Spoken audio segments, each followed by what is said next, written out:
Bismillahirrahmanirrahim. Assalamualaikum warahmatullahi wabarakatuh. Alhamdulillahirrabbilalamin. Puji serta syukur mari kita panjatkan atas nikmat Allah Ta'ala. Karena sampai hari ini kita masih dalam keadaan sehat walafiat dan bisa berkumpul di kajian rutin kita. Salat serta salam mari kita junjungkan kepada Nabi besar Muhammad SAW beserta keluarga, sahabat, serta para pengikutnya hingga akhir zaman. Hadirin yang dirahmati Allah, hari ini seperti biasa ada kegiatan kajian kita tahsin dan tadabbur yang akan dipimpin oleh Ustadz Zuhairi Mukti dan alhamdulillah beliau sudah berada di tengah-tengah kita. Selanjutnya bisa langsung dimulai kepada Ustadz Zuhairi Mukti, waktu dan tempat dipersilahkan. Terima kasih.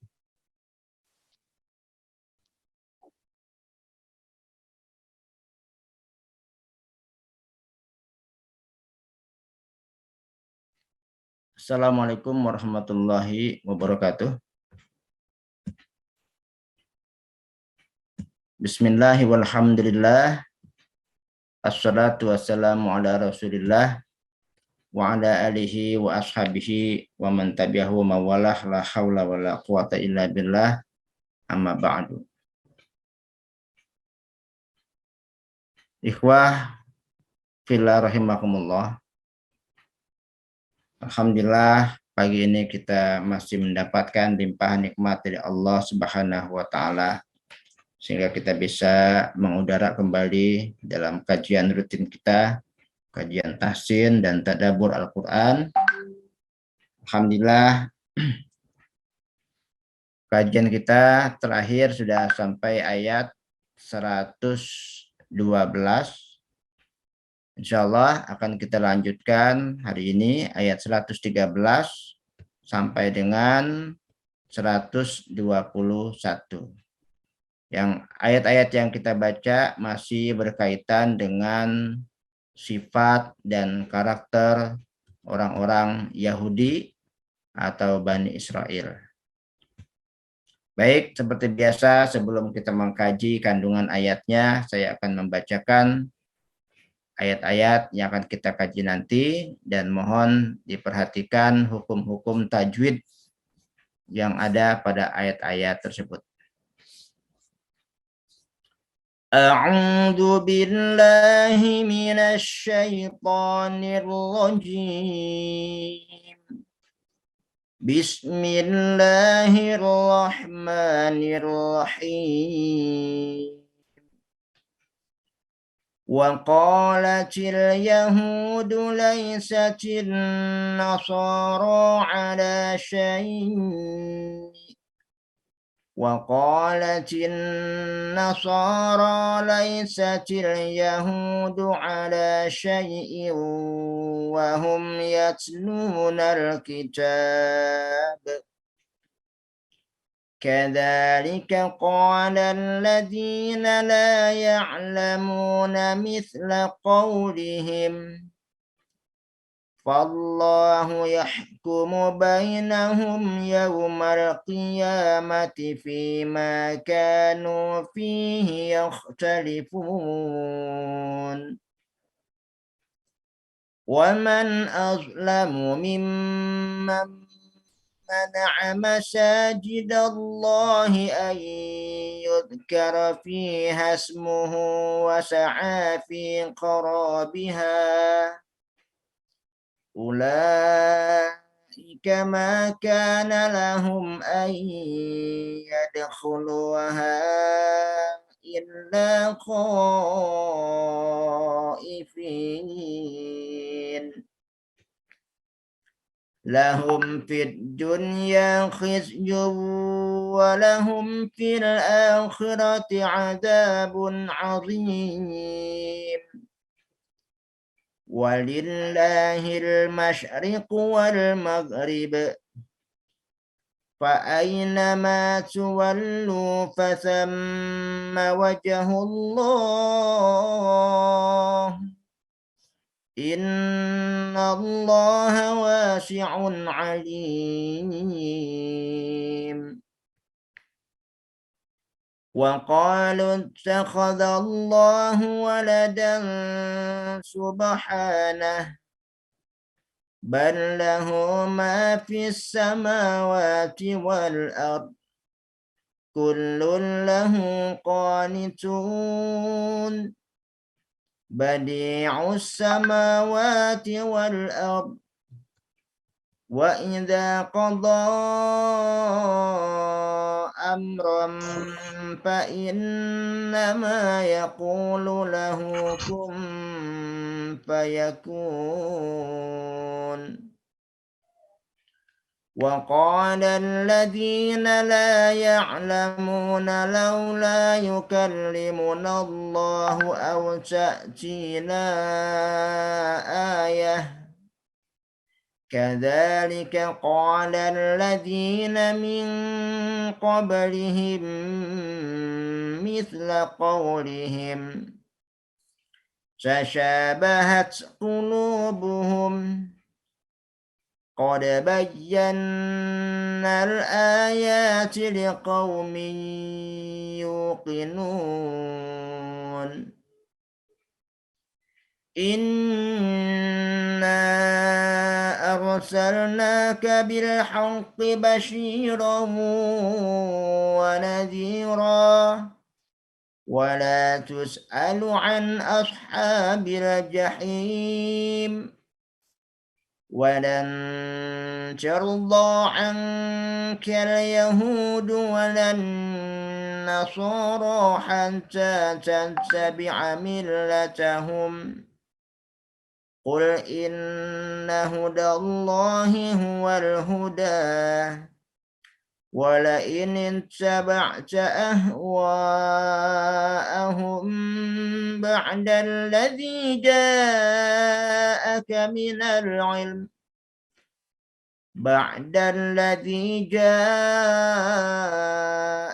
من العلم ما لك من الله من ولي ولا نصير الذين آتيناهم الكتاب يتلونه حق تلاوته أولئك يؤمنون به ومن يكفر به فأولئك هم الخاسرون Sadaqallahul azim. Baik para jamaah, Bapak Ibu yang dimuliakan Allah Subhanahu wa taala. Mari kita perhatikan beberapa hukum tajwid yang ada pada ayat-ayat yang tadi saya bacakan. Pertama, tadi ada beberapa bacaan yang mengandung bacaan idhar syafawi. Idhar syafawi, yaitu mim mati yang bertemu dengan huruf selain huruf mim dan ba. Contohnya seperti wahum yatlunal kitab. Wahum yatlunal kitab. Mim mati bertemu iya. Ya, bukan cuma iya saja ya, tapi bertemu huruf apa saja selain mim dan ba. Nah, di sini mim mati ketemu iya. Maka mim mati tersebut wajib dibaca jelas berbunyi tanpa didengungkan dan ditahan. Jadi membacanya dilepas saja. Wahum yatlunal kitab. Wahum yatlunal kitab. Hum yats.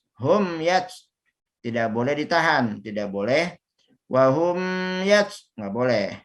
Walaupun hanya 1,5 harokat, tidak boleh juga. Jadi harus betul-betul dilepas. Wa qalatin nasara laysatil yahudu ala syai'in wa hum yatlunal kitab. Tidak boleh ditahan sedikit pun, ya. Ya. Contoh lain ada di bainahum yaumal qiyamati, sama mimati bertemu, ya. Ya. Lahum fid dunya, ya. Mimati bertemu fa. Lahum fid dunya. Lahum fid dunya khizyun wa lahum fil akhirati adzabun azim. Nah, itu juga contoh izhar syafawi, ya. Jadi izhar itu dibaca jelas berbunyi ya. Syafawi artinya huruf syafawi, huruf bibir. Jadi bacaan izhar yang terdapat pada huruf bibir, yaitu huruf mim. Ya. Nah, maka izhar secara garis besar, ya, dibagi menjadi dua. Pertama, izhar yang biasa kita kenal, yaitu izhar hakiki, ya. Izhar izhar halqi, ya. Izhar halqi. Izhar halqi itu bacaan izhar yang terdapat pada nun mati atau tanwin yang bertemu dengan huruf halqi. Huruf halqi itu adalah huruf-huruf tenggorokan. Huruf-huruf yang keluarnya dari tenggorokan, itu halqi. Yang hurufnya itu ada hamzah ha, ain ha, ghain kha. Ada 6. Hamzah ha, hamzah ha, ain ha, ghain kha. Ya, ada 6 huruf.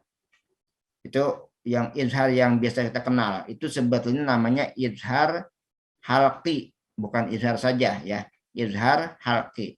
Nah, itu dibacanya berbunyi an. Berbunyi an. Contoh waman azlamu mim, waman az, ya, nun mati bertemu hamzah. Jadi hamzah ha, ain ha, ghain kha. Ya.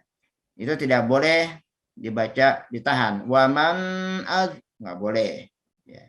Waman az, begitu. Itu nun mati. Jadi nun mati atau tanwin, pokoknya yang berbunyi en, ya, baik nun mati atau tanwin bertemu dengan 6 huruf tadi, itu disebut izhar halqi, ya. Kalau yang terdapat pada huruf mim disebut izhar syafawi. Izhar syafawi.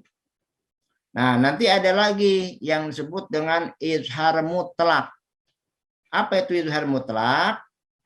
Izhar mutlak itu nun mati bertemu dengan ya atau wawu pada satu kata, ya.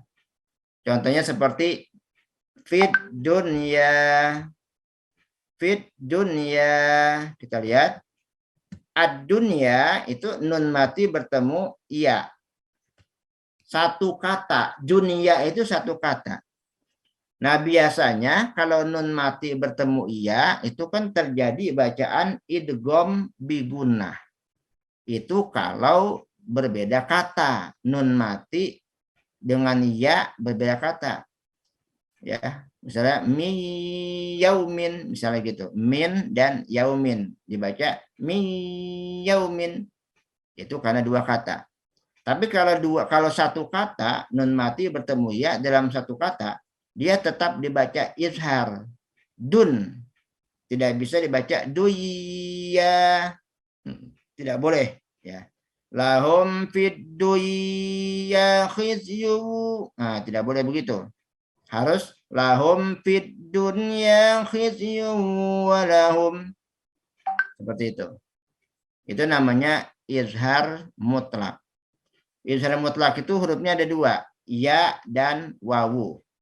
Jadi apabila nun mati bertemu dengan ya atau wawu yang berada dalam satu kata, ya itu izhar mutlak. Jadi ada izhar halqi, ada izhar syafawi, ada izhar mutlak. Nah, contoh yang bertemu wawu misalnya sin wan, tin wan, ya itu nun mati bertemu wawu dalam satu kata, dibaca izhar juga, tidak dibaca idgham bigunah. Jadi kalau yang idgham bigunah itu kalau berada di lain kata. Baik ya mas kalian, mari sama-sama kita kaji kandungan dari ayat yang tadi kita baca. Bismillahirrahmanirrahim. Wa qalatil yahudu laisatin nasara ala syai'in. Dan orang-orang Yahudi berkata bahwa orang-orang Nasrani tidak memiliki pegangan dalam ajaran agamanya. Wa qalatin nasara laisatil yahudu ala syai'in.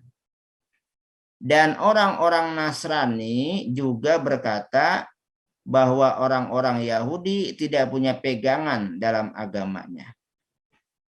Wahum yatlunal kitab, padahal mereka membaca Alkitab, yaitu Taurat dan Injil.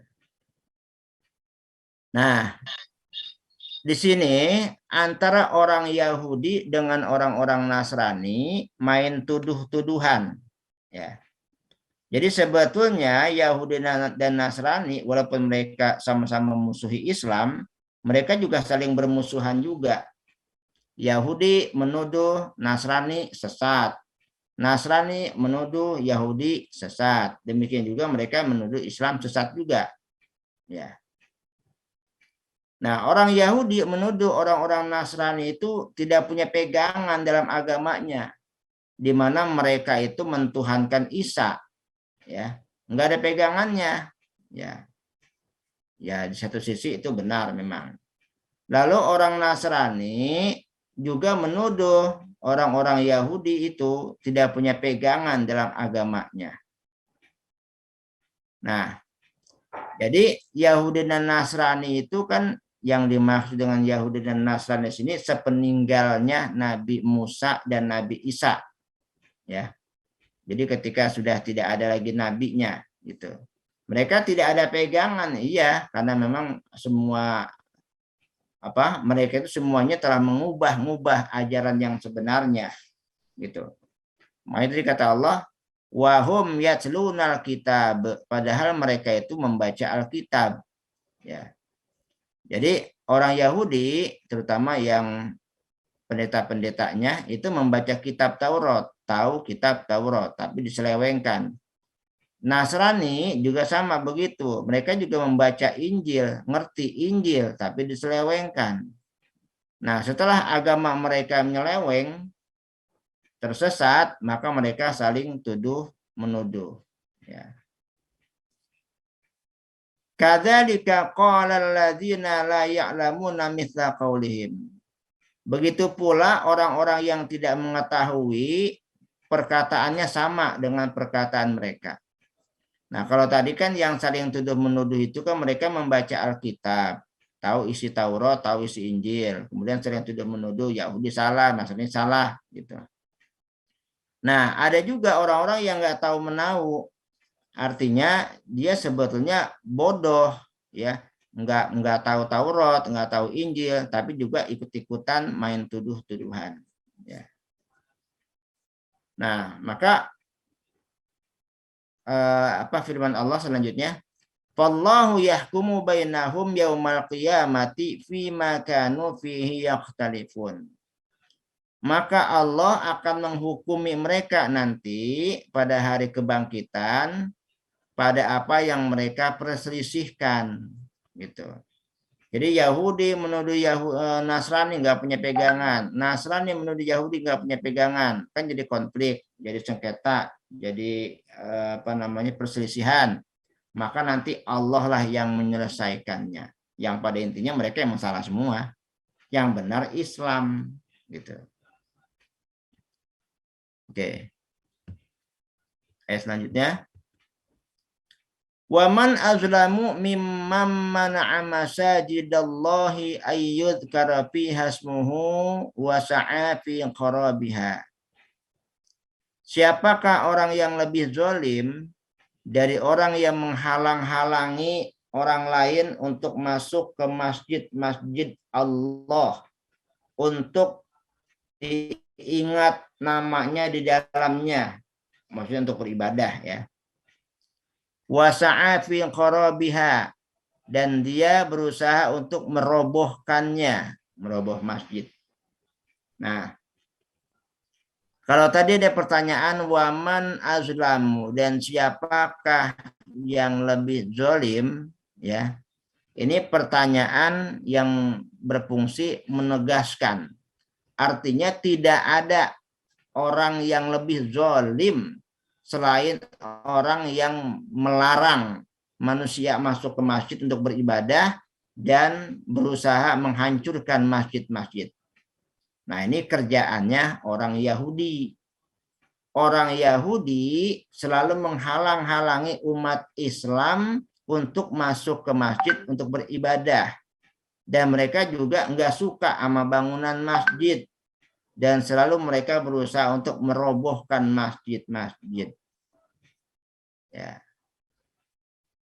Nah, contohnya ya seperti sekarang ini, orang-orang Yahudi melarang orang-orang Palestina untuk masuk ke Masjid Al-Aqsa untuk beribadah. Dan mereka selalu berusaha untuk merobohkan Masjid Al-Aqsa.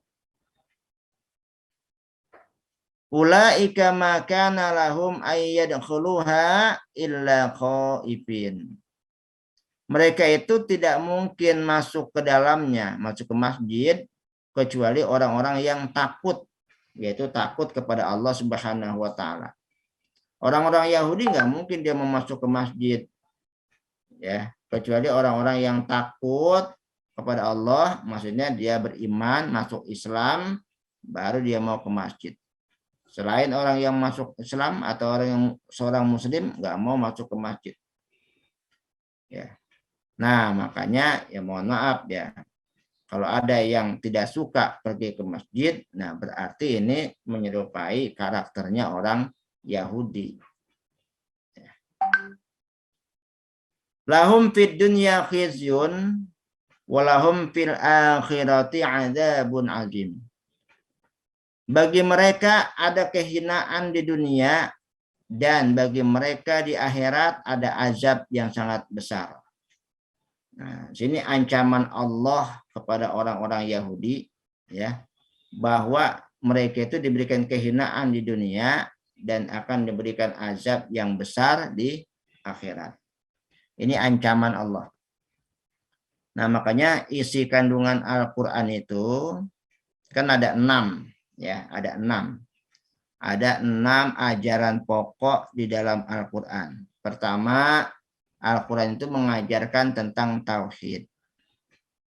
Kedua, Quran mengajarkan tentang beribadah. Ketiga, Islam mengajarkan Quran maksudnya ya. Quran mengajarkan tentang akhlak. Kemudian ada kisah-kisah orang terdahulu. Nah, seperti ini kaum Bani Israel, ini kisah-kisah orang terdahulu. Kemudian janji dan ancaman Allah. Nah, ini sudah ada walahum fil akhirat.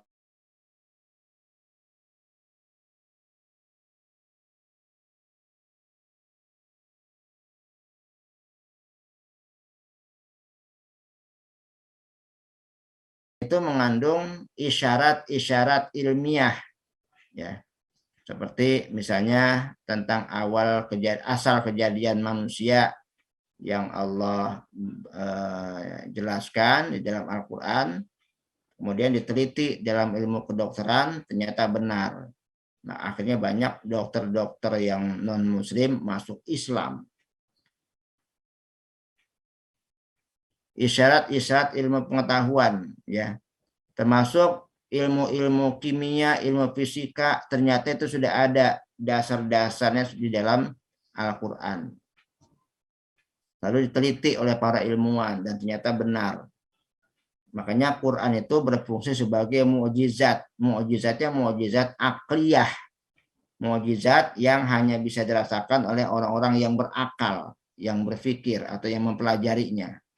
Makanya banyak orang yang mempelajari Al-Quran, orang-orang orientalis itu mempelajari Al-Quran tujuannya mencari kelemahan. Akhirnya yang mereka dapatkan adalah hidayah, kebenaran.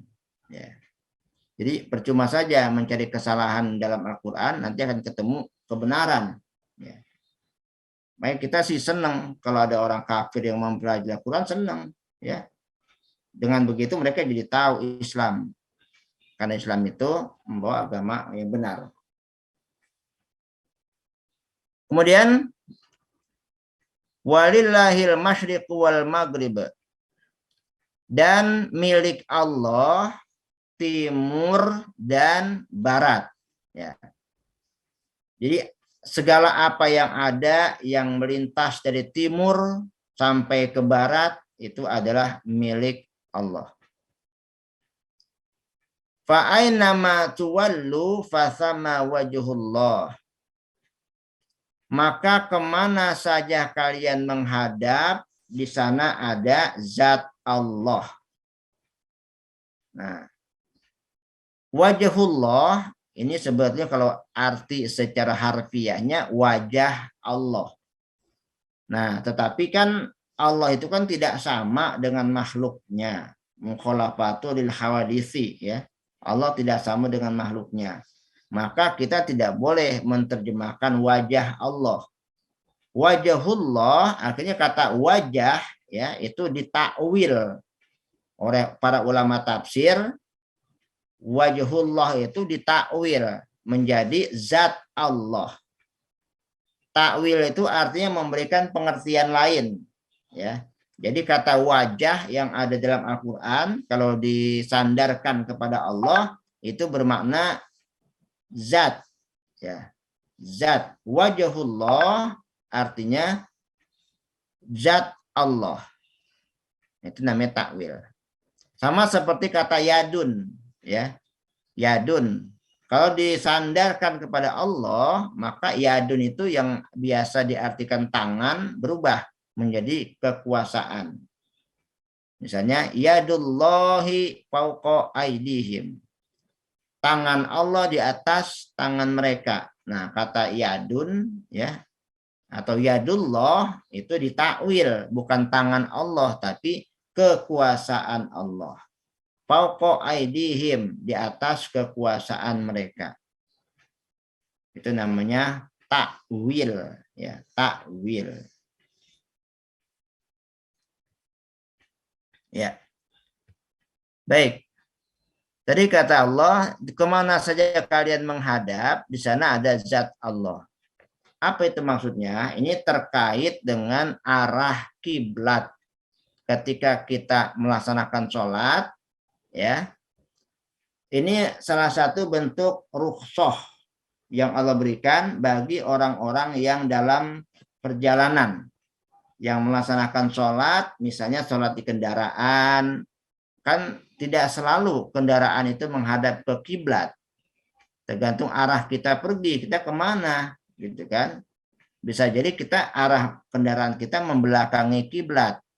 Nah, maka disitulah kita boleh sholat di atas kendaraan. Tentunya bukan bagi supirnya, ya, bagi yang penumpangnya. Boleh sholat di atas kendaraan dengan niat tetap mustaqbilal kiblati, ya, meskipun menghadapnya bukan ke kiblat. Ya, karena kenapa? Sebetulnya Allah itu bukan ada di kiblat, ya. Kita selama ini sholat menghadap kiblat itu bukan karena Allah ada di kiblat. Allah itu tidak punya tempat. Allah itu ada dan tidak bertempat, ya. Sebab kalau Allah bertempat, apa bedanya dengan makhluk? Itu keyakinan akidah Ahlus Sunnah Asy'ariyah, ya. Allah itu ada dan tidak bertempat, ya.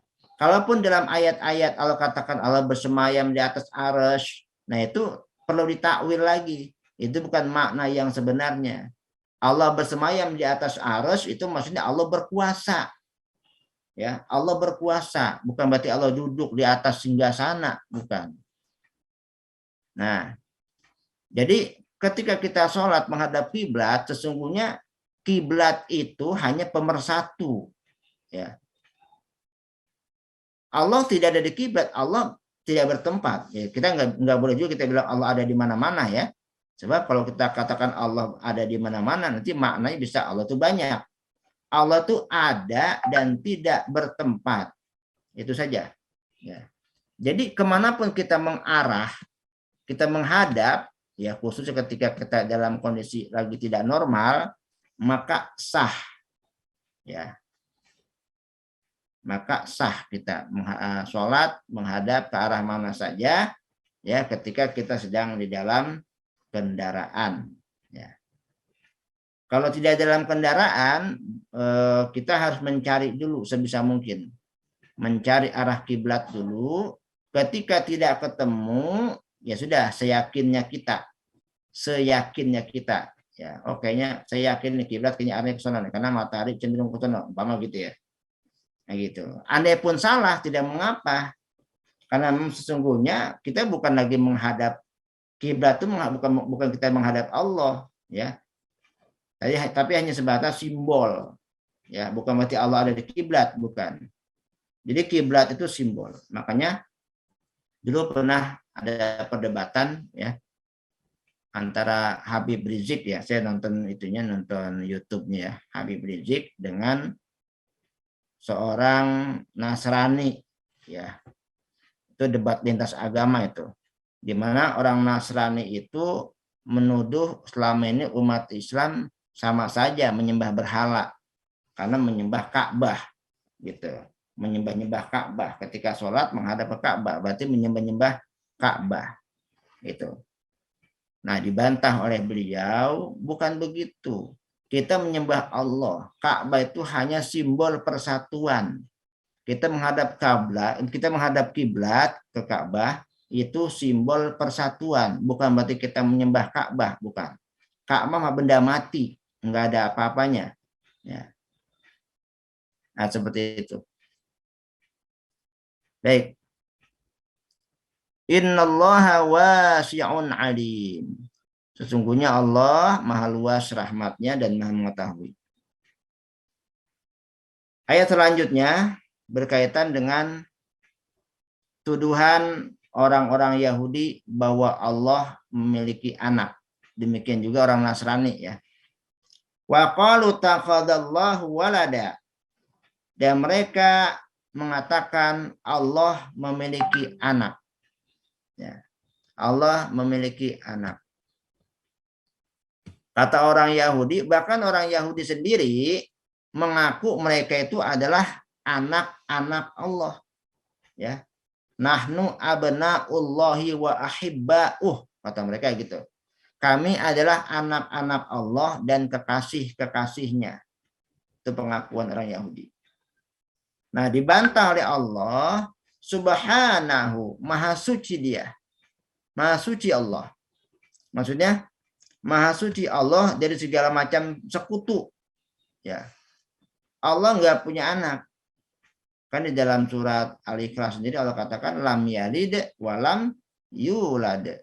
Allah tidak beranak dan tidak pula diperanakan. Allah ya Allah esa sendiri. Allah tidak dilahirkan, Allah tidak diciptakan, Allah tidak diadakan. Ya, tapi Allah sudah ada sebelum segala sesuatu itu ada. Bahkan Allah sudah ada sebelum kata-kata ada itu ada. Sebelum ada kata ada, Allah sudah ada. Maha suci Allah. Ya. Makanya orang yang menganggap Allah punya anak itu kafir. Ya. Nah, orang Yahudi berkeyakinan Allah punya anak Nabi Uzair. Ya. Nabi Uzair dianggap anak Allah, kata mereka. Nabi Isa dianggap anak oleh orang-orang Nasrani. Mereka menganggap Nabi Isa adalah anak Allah. Ya, dua-duanya itu adalah bentuk kesesatan. Allah tidak beranak. Ballahu ma fis samawati wal ard, akan tetapi miliknya apa yang ada di langit dan bumi. Kullun lahu qanitun, semuanya tunduk kepada Allah. Nah, ini maknanya bahwa Allah tidak punya anak, ya. Nabi Isa, Nabi Uzair, siapapun dia itu adalah milik Allah, milik ciptaan, ya, ciptaan Allah. Tidak ada yang dianggap sebagai anak Allah. Dan semuanya itu taat. Semua yang ada di bumi dan di langit itu taat kepada Allah Subhanahu wa taala. Ini maksudnya makhluk-makhluk selain manusia, ya. Binatang, tumbuhan, itu sebelum mereka taat kepada Allah. Kita aja yang nggak tahu. Badi'us samawati wal ard, Allah pencipta langit dan bumi. Nah, termasuk nabi-nabi tadi, ya, Nabi Isa, Nabi Uzair itu ciptaan Allah. Kan tidak mungkin kalau anak itu diciptakan. Wa idza qada amron fa inna ma yaqulu lahu kun fayakun. Maka apabila dia menentukan sesuatu, menentukan sesuatu perkara, dia hanya berkata kun, jadilah, fayakun, maka jadi. Nah, ini terkait dengan kenapa orang-orang Nasrani menganggap Nabi Isa sebagai Tuhan, karena Nabi Isa itu terlahir tanpa ayah. Ya, mereka berkeyakinan ya Nabi Isa itu ayahnya ya Allah, dia anak Tuhan, gitu. Nah, padahal Nabi Isa bisa lahir tanpa ayah, bukan berasal dari sebuah benih, ya, itu perkara mudah bagi Allah. Perkara mudah bagi Allah. Allah tuh kalau ingin menentukan sesuatu, dia tinggal berkata kun, jadi kamu. Fayakun, maka jadi. Nah, kalau kita mau analogikan Nabi Isa, ya, Nabi Isa itu lahir dari rahim Maryam tanpa benih seorang bapak. Itu mah lebih mending ketimbang Nabi Adam alaihissalam yang diciptakan oleh Allah tanpa ayah dan ibu. Dan bisa tuh. Gitu. Jadi kalau Allah berkehendak apapun jadi. Allah tinggal bilang kun, jadi kamu. Fayakun, maka jadi. Tidak ada yang mustahil bagi Allah, sesulit apapun. Nah, terkait dengan ini maka Nabi Isa alaihissalam bukan anak Allah, dia ciptaan Allah. Allah yang memasukkan janin ke dalam perut Maryam tanpa benih dalam bentuk sperma, ya, dan itu sangat mudah bagi Allah, gitu. Baik, lanjut.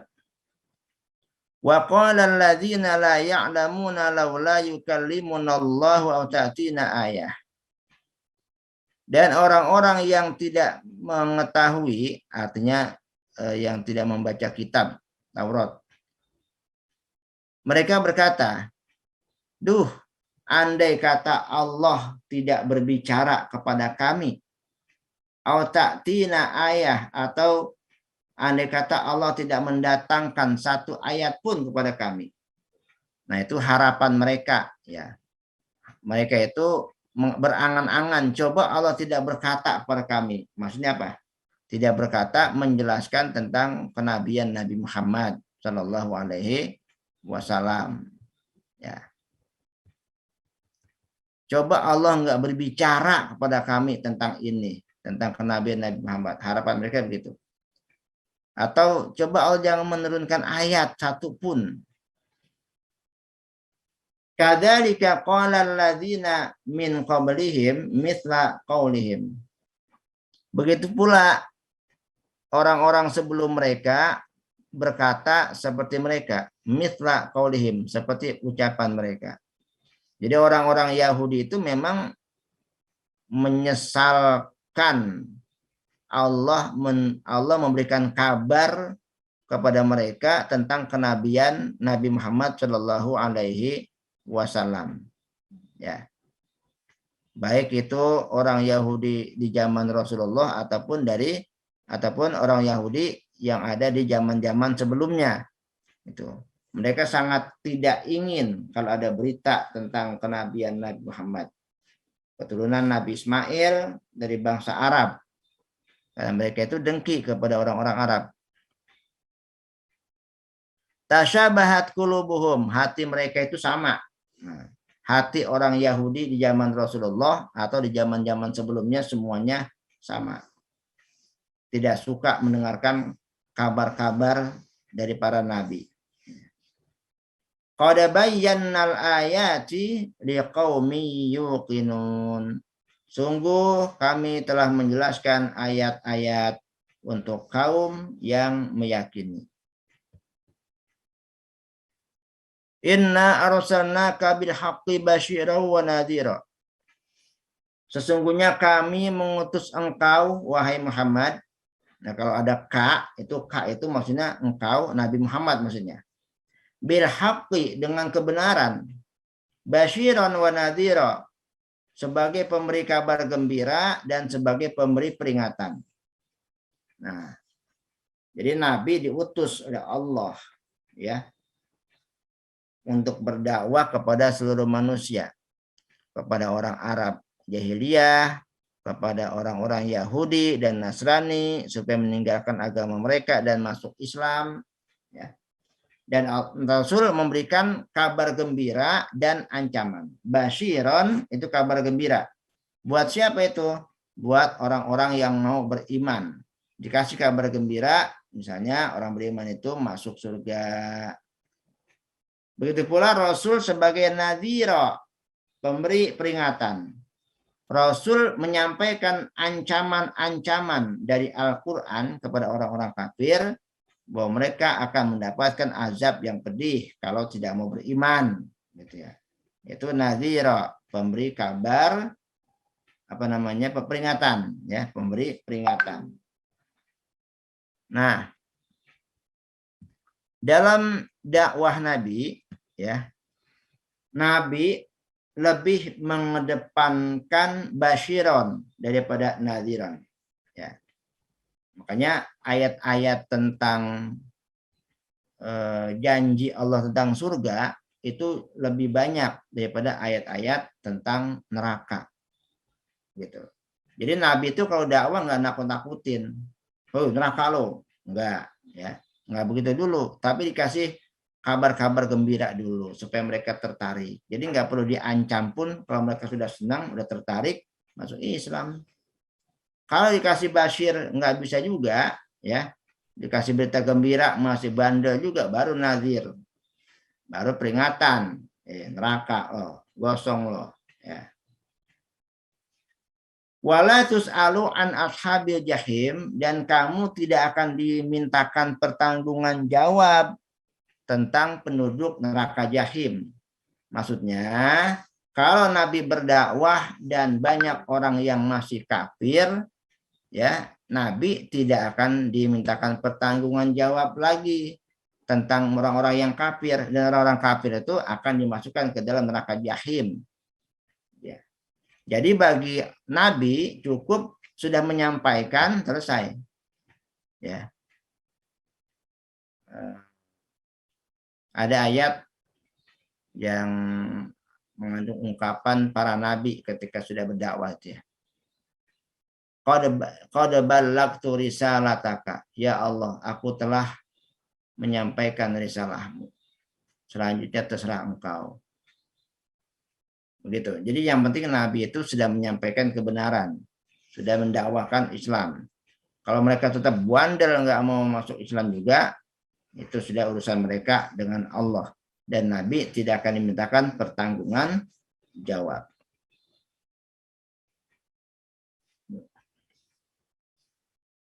Walan tardo ankal yahudu walan nasara hatta tattabi'a millatahum. Yahudi dan Nasrani tidak akan senang kepada engkau sampai kamu mengikuti ajaran mereka. Ya. Jadi Yahudi dan Nasrani itu nggak akan senang sama Nabi Muhammad dan juga kepada umat Islam. Ya. Makanya mereka berusaha bagaimana bisa memurtadkan orang-orang yang beriman. Bagaimana mereka menghalang-halangi orang yang mau masuk Islam, baik itu dari Yahudi ataupun Nasrani. Ya. Mereka berusaha agar umat Islam ini mau mengikuti ajaran mereka, millatahum, ajaran mereka. Atau secara lebih luas lagi, andai pun kita tidak masuk ke agama mereka, tapi kita dijauhkan oleh mereka dari nilai-nilai Islam, dan pola hidup kita diarahkan kepada pola hidup mereka, pola hidup Yahudi dan Nasrani. Ini yang disebut dengan Ghazwul Fikri, ya, Ghazwul Fikri. Jadi kalau mereka kesulitan untuk memurtadkan umat Islam, ya, mereka membuat umat Islam ini jauh dari Islamnya dan berkiblat kepada mereka dalam hal kehidupan. Meniru-niru budaya mereka, ya, itu termasuk target daripada mereka. Qul inna hudallahi huwal huda. Katakan Muhammad, sesungguhnya petunjuk Allah itulah sebenar-benarnya petunjuk. Ya. Petunjuk Allah itu ya agama Islam ini. Itulah sebenar-benarnya petunjuk. Ya.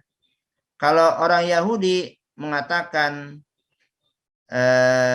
siapa yang mengikuti mereka, itulah orang yang mendapat petunjuk. Katanya begitu kan. Nah, Allah bantah di sini. Petunjuk yang sebenar-benar petunjuk adalah petunjuk Allah.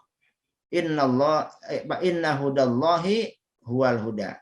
Sesungguhnya petunjuk Allah itulah sebenar-benarnya petunjuk.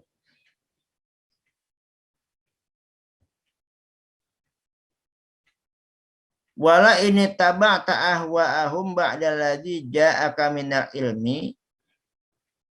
Dan sungguh jika engkau mengikuti kemauan-kemauan mereka setelah datang kepada kamu ilmu, ya, artinya Allah memberikan ilmu kepada Nabi Muhammad tentang kesalahan-kesalahan Yahudi dan Nasrani. Kalau Nabi Muhammad mengikuti kemauan mereka, ya, apa kata Allah? Malaka minallahi min waliyyin wala nasir. Kamu Muhammad, ya, tidak akan mendapatkan perlindungan dan pertolongan selain dari Allah. Ya. Jadi ini dalam hal kebenaran nih. Allah sangat tegas sampai kepada Nabi Muhammad SAW sendiri. Allah betul-betul tegas.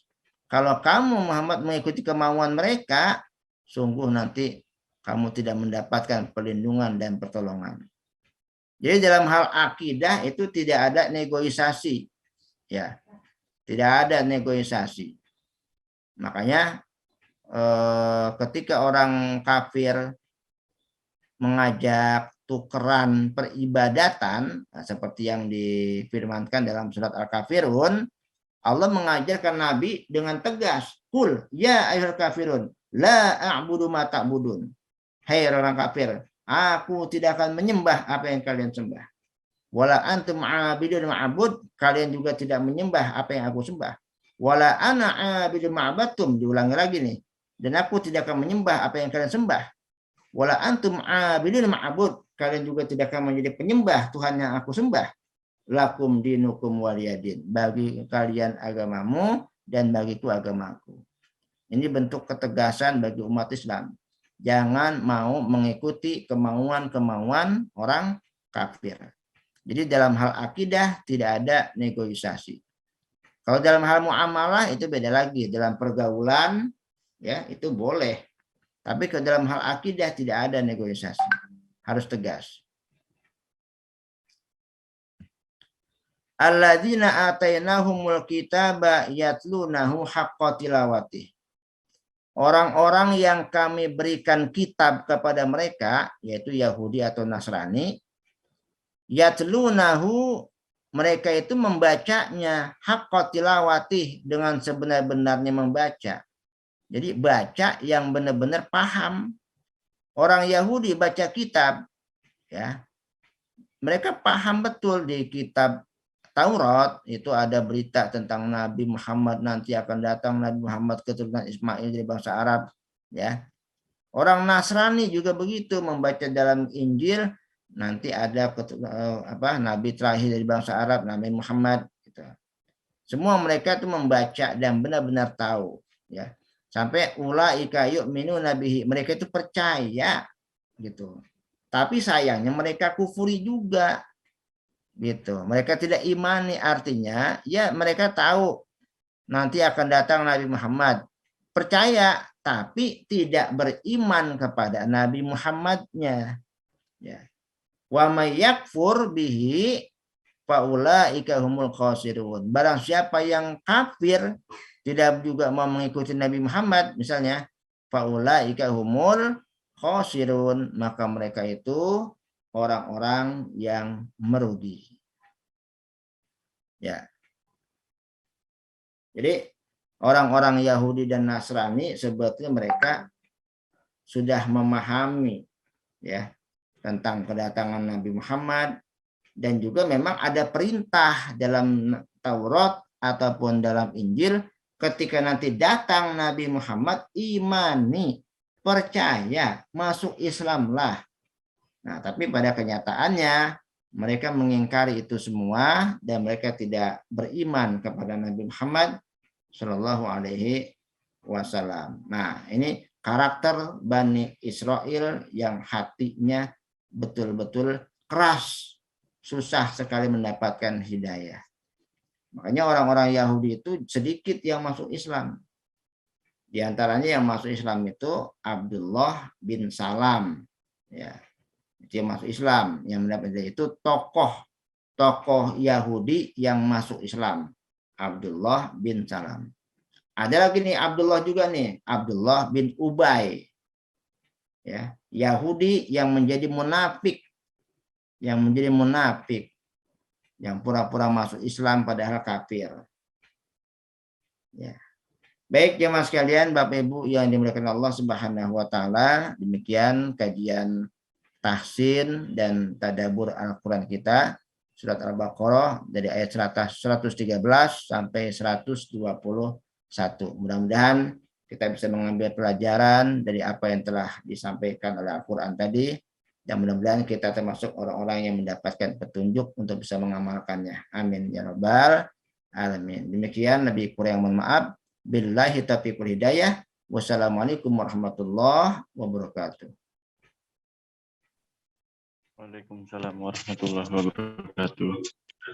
Terima kasih Ustadz Zuhairi Mukti atas penjelasannya, baik dari tahsin maupun tadabbur. Mudah-mudahan kita mendapatkan ilmu yang bermanfaat dan menjadi amal jariah buat Ustadz Zuhairi Mukti.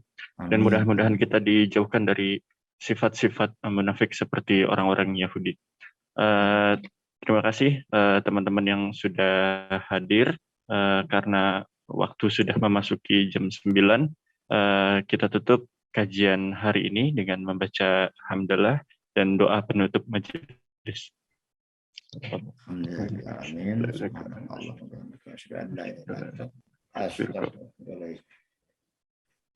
Lebihnya mohon maaf. Wabillahi taufiq wal hidayah. Wassalamualaikum warahmatullahi wabarakatuh.